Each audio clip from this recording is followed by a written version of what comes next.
Amber POV. Tulala si Amber habang hindi ginagalaw ang pagkain sa plato na nakasilbi sa harap niya. She was having breakfast by the pool alone. Again. 2 araw na nakalipas mula nung huli niyang makita si Sebastian. Kung saan to nagpunta, malay ko. At kahit nagingit-ngit pa rin siya dahil sa huling pagtatalo nila, hindi rin mawala-wala ang pag-aalala ni Amber para sa lalaki. Ni hindi rin siya nito tinatawagan. At nun ka naman siyang unang tatawag. Ano to? Sinuswerte? Gigil niyang tinusok ng tinidor ang hotdog na nasa kanyang plato. More coffee, Miss Amber? Untag ni Ivy sa kanya maya-maya.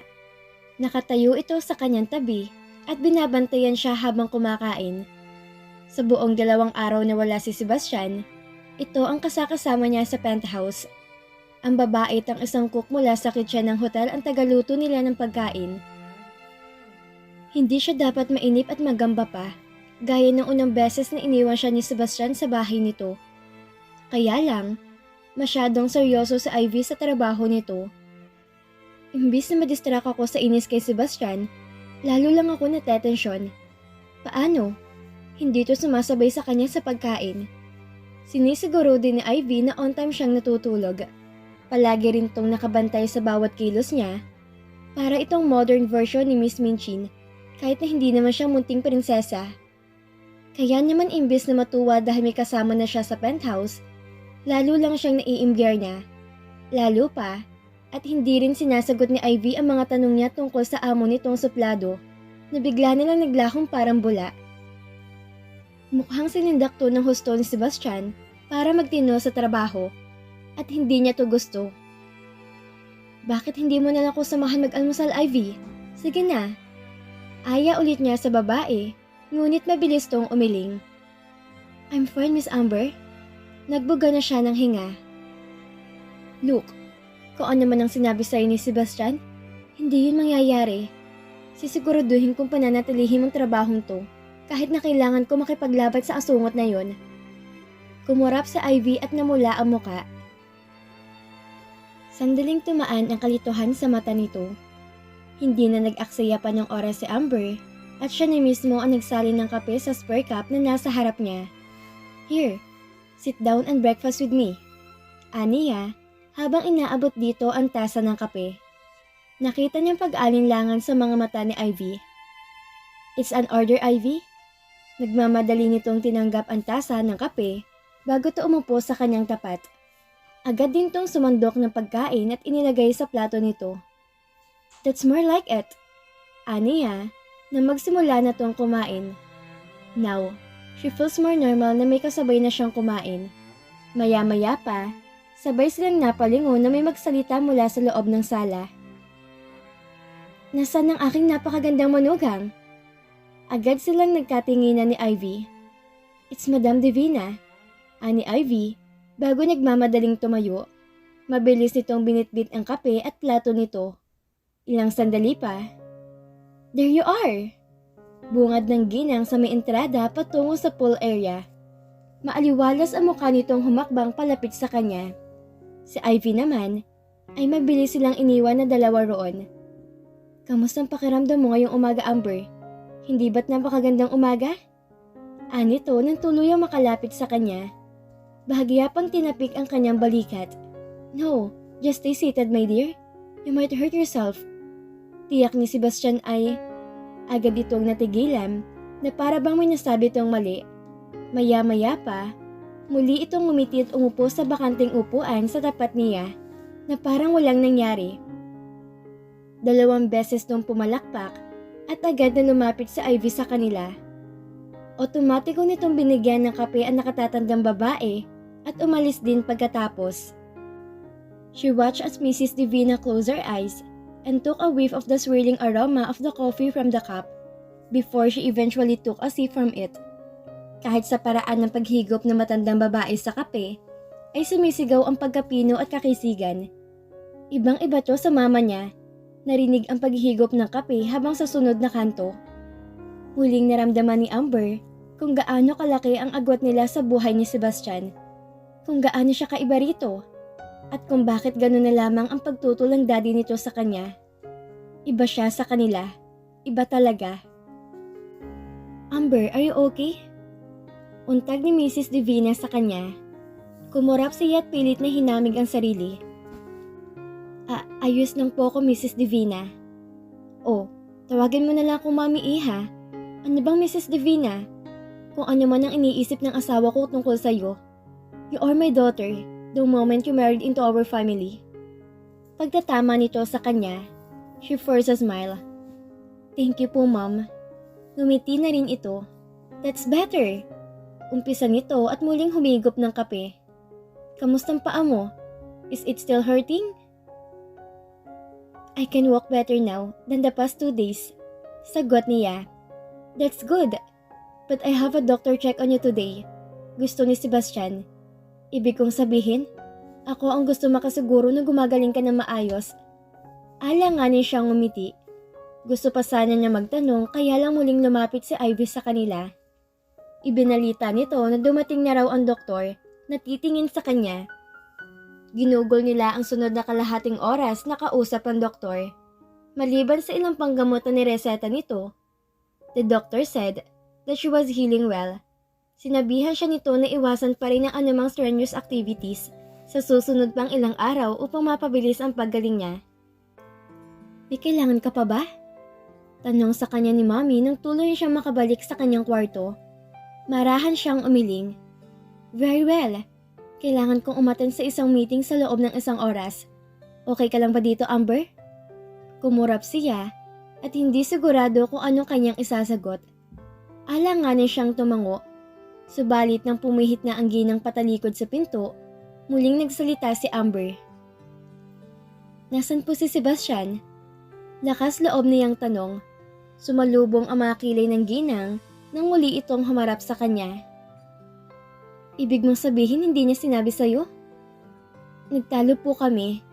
Alanganin niyang umpisa. Hindi pa po ito tumatawag sa akin simula nung iwan niya ako dito. 2 araw na nakakaraan. Dugtong pa niya na parang nagsusumbong. Ang batang yon? Naiiling na sabi ng ginang. Muli itong umupo sa gilid ng kanyang kama. Sebastian is in Germany. Germany? He's out of the country ulit? At hindi ito nag-abalang sabihin sa kanya? Alam niyang hindi sila maayos. Pero maano man naman na sabihin siya nito kung saan siya lupalop to pupunta. But more than that, kasama po ba niya si Hannah? Lalong kumunot ang mga kilay ng ginang. Paano mo nalaman? So kumpirmado, magkasama nga ulit ang mga to. Lihim siyang nangangalit ng ngipin. Pasti ka talagang lalaki ka? Ginagawa na nitong habing pananakit sa kanya kahit hindi nito alam. Para tuloy gusto niya magwala at gumawa hanggang next century. Hindi na siya sumagot at dahil wala na siyang ibang choice, kinuyom na lang niya ang kanyang kamao at pinigilan ang kanyang emosyon. Nakatitig si Amber sa mapupulang skyline ng lungsod na nasa harapan niya. Nasa tabi na naman siya ng pool. Sinusubukang humanap ng paraan para maaliw ang puso niyang nasasaktan at nalulunod sa kalituhan ng isip niya. Nasa ganoong estado siya simula nung iwan siya ni Mrs. Divina kaninang umaga. Ni hindi siya maayos na nakakain ng tanghalian at hindi rin naghapunan. Ayaw kasing maalis ang bigat sa kanyang puso kahit na anong gawin niya. She knew she needed to have a good cry para maibisan kahit paano kanyang nararamdaman. Kaya lang pati yun, hindi niya magawa niya maayos dahil makikita yun ni Ivy. Panay check pa naman to sa kanya kada oras. Tinitiyak nito kung makukuha niya ang lahat ng kailangan niya. And though she appreciates the effort, hindi yun ang kailangan niya ngayon. Ang kailangan niya umiyak at mag-isip na mag-isa. But she's stuck at Sebastian's house, injured and well guarded. Hindi na niya tuloy alam kung kanino na siya maiinis. Kay Sebastian ba? Sa sarili niya? O sa tadhana na para talagang nananadya? Patong-patong ng kamalasan niya ah. Hindi pa ba siya nito tatantanan? Maya-maya pa, bumukas ang sliding door ng balcony na nakakonektado sa pool area. Lumingon siya at nakita si Mrs. Divina na lumabas mula sa pinto. Binigyan niya to ng pilit ng ngiti bago to nagsimulang maglakad papalapit sa kanya. Umupo ito sa katabi niya. Hindi ka raw nag-dinner, sabi ni Ivy. I came to check on you, Iha. Are you okay? Alanganin siyang tumango. You don't look like you are. Inabot na nito ang kamay niya at marahan yung pinisil. Gusto mong sabihin sa akin kung ano bumabagabag sa'yo? Naramdaman niya ang sinseridad sa boses ng ginang. Ilang sandali pa, ipinag-isipan niya ang sabihin na tunay niyang nararamdaman para sa anak nito. Pero sa huli, pinili niya magsinungaling. Nag-aalala lang po ako. I guess para kay Sebastian. Sagot niya. Napabuntong hininga ang ginang. Binitawan ang kanyang kamay at tumingin sa magandang skyline sa harapan nila. Nag-aalala din ako kay Sebastian. Palagi nitong tinatagong kanyang mga struggles. Simula nang pumanaw si Logan, I just cannot seem to reach his heart.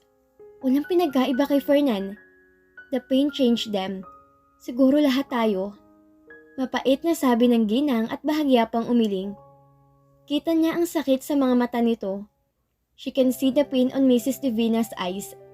And somehow, she knew she's part of the cause. I'm sorry. Kung hindi po sana kami nagpakasal ni Sebastian, sana wala po tayo sa ganitong sitwasyon. Lumingon to sa kanya. No, Amber. None of this is your fault.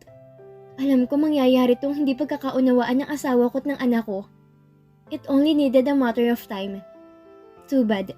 It all has to happen when we all have a lot of things in our hands. Nagbuga ulit to ng hininga at tumingala na para bang hinahanap nito sa mga bituin ang solusyon sa mga problema nito. Naalala niya kung paano sinabi ni Sebastian sa kanya ang tungkol sa pagkasawi ng kapatid nito. Her heart instantly went to old lady. Alam niya nagluluksa pa rin to sa pagpanaw ni Logan. At gayon pa man, naroon siya, caught in between the rift of Richard and Sebastian. Bigla siyang naawa sa babae. Masyado tong mabait para magdusa ng ganon. Sinisisi pa rin ni Sebastian ang sarili niya minsan tungkol kay Logan. Aniya rito, agad tong bumaling sa kanya at nangilid ang luha. He told you that? Tumango siya. Pero sinabi nitong hindi mo siya sinisisi sa aksidente. At yun ang nakaka-comfort rito. He just battles with himself from time to time. Pinagsalikop na ng ginang ang mga kamay at yumuko. Oh my poor baby. Hindi umimik si Amber o sumubok ng kahit ano para alawin ang ginang. Alam niya, kapag dumating ang mga masasakit na alaala, kailangan ng isang tao na umiyak na mabuti para sa maraming bagay na nawala at mawawala at hindi na mababawi kailanman. Maya-maya pa, mabilis tong nagpunas ng luha. I'm sorry, Iha. I came here to comfort you and not to burden you with my hurt and the pain. Ngumiti lang si Amber pagkatapos niyang panoorin ang pag-iyak ng ginang. Ayaw niya magsabi ng kahit na anong bagay na maaaring maging awkward sa pakiramdam nito. Nang tuluyan tong makabawi, inabot na nito ang kamay niya. Mahal ka talaga ng anak ko, Amber. Kitang-kita ko sa mga mata niya. Ikaw ang unang first choice niya sa buhay niya. Po? First choice? Ngumiti na ito. Ikaw ang una, Amber. Ang pagpapakasal sa iyo ni Sebastian ay ang unang desisyon na ginawa nito sa kanyang buhay. Hindi, Claire. Ikaw. Palagi kong inaalala si Claire. Pero sa piling mo, ramdam kong kabutihan ng puso mo. I know with you, Sebastian will always be love. Ikaw ang perpektong asawa para sa anak ko, Amber. Wala nang iba. Fernan will come around in time. I know he would. Mahirap man, pero umaasa ako. Huwag mo lang isusuko ang anak ko dahil dito. Kailangan ni Sebastian ng iyong pagmamahal at lakas, Amber. Napakagatlabi siya at pinigil na hindi maluha. Gusto sana niyang sabihin sa ginang na totoong mahal niya ang anak nito. Na kahit hindi ito makiusap sa kanya, mamahalin pa rin niya si Sebastian kahit alam niyang hangganan lang ang pagiging mag-asawa nila. Marami siyang gustong sabihin sa ginang, subalit nagpigil siya. Ayaw niyang gawing komplikado ang mga bagay kaysa dati. Kaya't gumawa siya ng isang pagpipilian na ipagpatuloy ang pag-iingat sa katotohanan.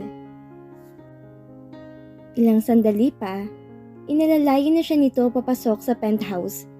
Hindi na siya tumutol at nagpatangay na lang rito hanggang sa marating nila ang guest room kung saan siya tumutuloy. Susubukan kong bumalik bukas ng umaga, Amber. That is if Fernand won't change his mind. Nito, nang tuloy niyang marating ang kama. Tumango na lang si Amber kahit hindi naman niya naintindihan ang ibig nitong sabihin. She doesn't want to keep her anymore with her questions. Gabi na, kailangan nang umuwi ni Mrs. Divina. Matapos tong humalik sa kanyang pisngi at magbilan ng ilang mga bagay kay Ivy, tumuloy na rin sa pag-uwi ang ginang. At nang mapag-isa si Amber, bigla siyang napalingon sa bedside table nang tumunog ang kanyang cellphone. Agad niya yung inabot upang tingnan kung sino nag-message sa kanya. Otomatikong sumirko ang puso niya na makitang ang text message ni magaling na lalaki. I miss you. Nito. Ilang beses siyang kumurap at binasa ang text message dahil gusto niya manigurado. It's still the same. Sebastian misses her. Ngumiti siya, subalit mabilis ding binawi yon. Gusto niya sanang maniwala, but she knew better. Magkasama to at si Hannah sa Germany. So bakit siya nito mamimiss? Anong sense? Imbis na mag-reply, inoff ni Amber ang cellphone niya bago tuluyang matulog. Kinabukasan. Your foot is healing well, Amber? Mukhang magaling talaga mag-alaga mga Smith. Ani Dr. Laverio, ang attending doctor niya. Isang mapaglarong ngiti at kindat ang ibinigay sa kanya ng gwapong doktor bago siya nito tinulungang isuot ulit ang walking boot niya. Hindi siya sigurado kung friendly lang ba to o he's hitting on her. Ilang beses na rin ito kasing ginawa ang pagkindat sa kanya. Hindi niya tuloy mapigilan ang mailang. You will need to keep this for another week. After that, you can walk freely. But still, no strenuous activities. Your neck is doing well too. We will remove your neck brace too. Hindi siya sumagot. Alanganin lang siyang tumango bago lihim na ipinidig ang muka.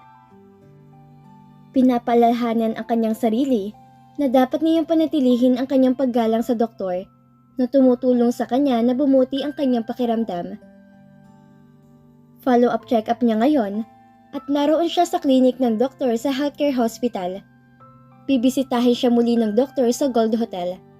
Itinawag yun ni Mrs. Divina sa kanya kahapon dahil hindi naman to nakabisita sa kanya, gaya ng pinangako nito noong isang araw. Subalit nagkusa na lang siya magpunta sa ospital ngayon. She wanted to get some fresh air. Halos isang linggo na kasi siyang nagkukulong sa penthouse si Sebastian.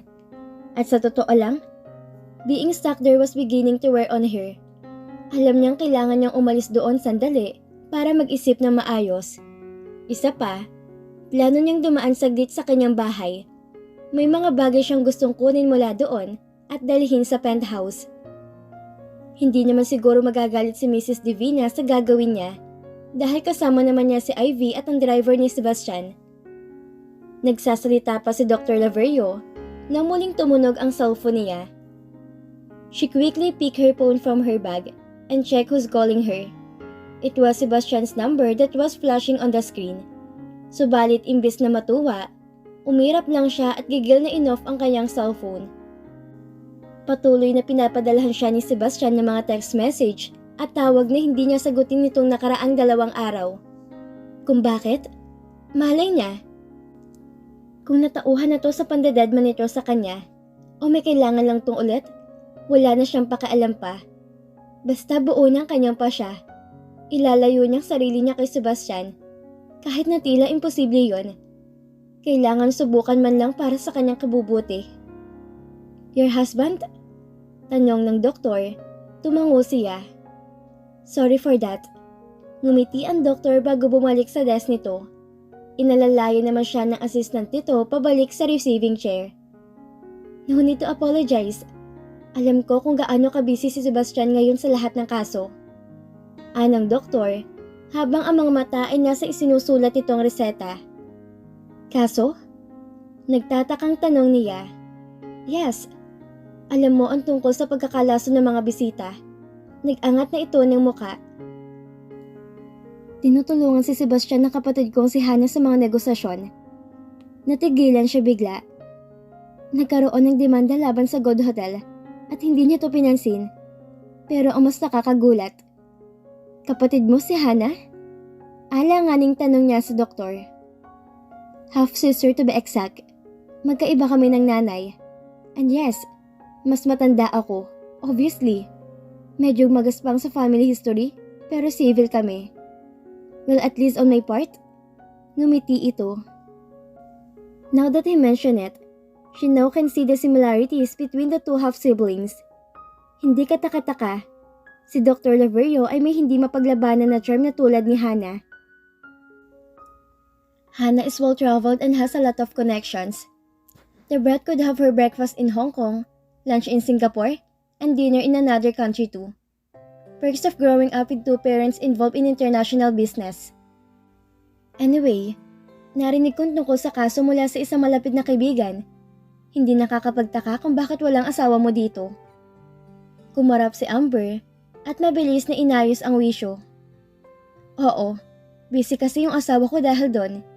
Tipid niyang sagot at alanganing ngumiti. Mabuti na lang iniba na ng doktor ang usapan.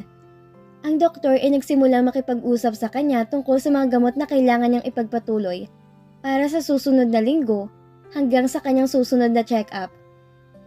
Subalit halos kalahati lang doon na iintindihan niya. Hati kasi ang atensyon niya dahil sa nalaman. Nakonsensya rin siya dahil habang lunod na lunod siya sa selos, pagmamaganda at kung ano-ano pang masasamang emosyon, nagkukumahog naman si Sebastian sa pag-aayos sa problema nito sa negosyo. Nagdadarama pa naman siya ng ilang araw. Naghinanakit ng bongga na may kasamang slight na sumpa at mura para sa magaling na lalaki. Yun pala, walang basis ang mga yon dahil wala naman tagang ginagawang masama si Sebastian at Hana. Nagtatrabaho ang mga to. Ako lang ang naglagay ng mali siya. Lalong bimagat ang puso niya. Pakiramdam niya tuloy, siya ang kontrabida kahit hindi niya sadya. When the doctor finished talking, tumayo na rin si Amber at lumabas ng klinik. Madali na siya makagalaw ngayong nakasanayan na niyang gamitin ang bota at saklay. Hindi gaya nung unang ilang araw na halos hindi siya makakilos na maayos. Siguro, nakatulong din na malaking espasyong iniikutan niya sa penthouse. Hindi gaya sa bahay niya na halos ilang di pa nga lang ang laki, puno pa ng kanyang mga gamit. Nagpalingalinga sa Amber nang tuluyang makalabas ng klinik. Inaasahan niyang nasa labas ng klinik sa IV kung saan siya iniwan kanina. Ngunit wala to dito. Saan na naman kaya yung nagpunta? Napapansin ni Amber nitong nakaraang ilang araw, parang balisa si Ivy. Kahit noong makilala naman niya to, well-composed ito at seryoso sa trabaho. Baka may pinagdadaanan. Aniya sa sarili. At dahil wala siyang choice kundi hintayin si Ivy, umupo na lang siya sa waiting area sa tapat ng klinik. Sinubukan ding i-on ang kanyang cellphone, but it won't turn on anymore. Mukhang nai-imbure na lang ang telepono niya sa pagmamaganda niya sa suplado. Ilang sandali pa, dumating na rin sa Ivy. Namumutla to at pawis na pawis. Okay ka lang? Aniya sa babae. Kumurap-kurap ito, alanganing tumango. Okay lang po, Miss Amber. Ani to, bago siya tulungan sa pagtayo. Nasa labi na po si Mang Rudy. Dugtong pa nito bago sila naglakad patungo sa lift. Tahimik silang naglakad mula sa elevator hanggang sa sasakyan. Pinakikiramdaman niya kasi si Ivy, mukhang hindi talaga to okay. Hindi na siya dumaan pa sa bahay niya, dumiretso na siya sa Gold Hotel. Pagdating sa penthouse, hindi siya nakatiis. You may take the day off, Ivy. Aniya matapos niya itong ihatid sa guest room. Po? Sabi ko baka mag-day off ka muna. Tiyak na kailangan mo ng pahinga. At kahit itanggi mo, you don't look okay to me. So please, take the day off. Pwede kang umuwi kung gusto mo. Maayos naman ang pakiramdam ko. Kumurap ito at mabilis na dumaan ang pag-aalangan sa mga mata. Hindi na ako ulit tatakas kung yun yung iniisip mo, Ivy. I swear. Andito pa rin ako pagbalik mo bukas. Sandali itong tumitig sa kanya. Thank you, Miss Amber. Ngumiti siya. Walang kaso yun, Ivy. Mukhang sobra ka sa trabaho. Kailangan mo talaga ng pahinga. Pasabi na lang kay Ate Shawi na paglabas mo, na i-ref na lang niya muna yung lunch ko. Mamaya na lang ako kakain. Bilin pa niya. Tahimik na tumango si Ivy bago tutuluyang lumabas ng silid. Siya naman, nagtungo sa banyo at binalak na maligo. She had a quick bath. Subalit nang pagtapos na siya, ngayon niya naalala na hindi pala siya nakakuha ng damit na pamalit. Ngayon ay kailangan niyang kunin ang kanyang mga damit at bumalik muli sa banyo para isuot ang mga to. Ayos lang sana yon kung hindi siya injured. Ngunit sa kanyang kalagayan, ang bawat malaking paggalaw ay napakahirap. But she has no choice. Pinauwi niya si Ivy, so she has to get her clothes by herself. Mabilis niyang pinatuyo ang sarili gamit ang tuwalya bago siya lumabas ng banyo. However, agad siyang natigilan nang malaman niyang hindi na siya nag-iisa sa kwarto. Sebastian? Bulong niya. Hindi ito sumagot at naglakad na lang papalapit sa kanya. Mukha itong pagod pero syempre, gwapo pa rin. Tumigil to sa harap niya at tumitig. May kailangan ka ba? Alanganin niyang tanong habang abot langit na ang kaba. Umigting ang panga ni Sebastian at tumango. Ikaw, Amber.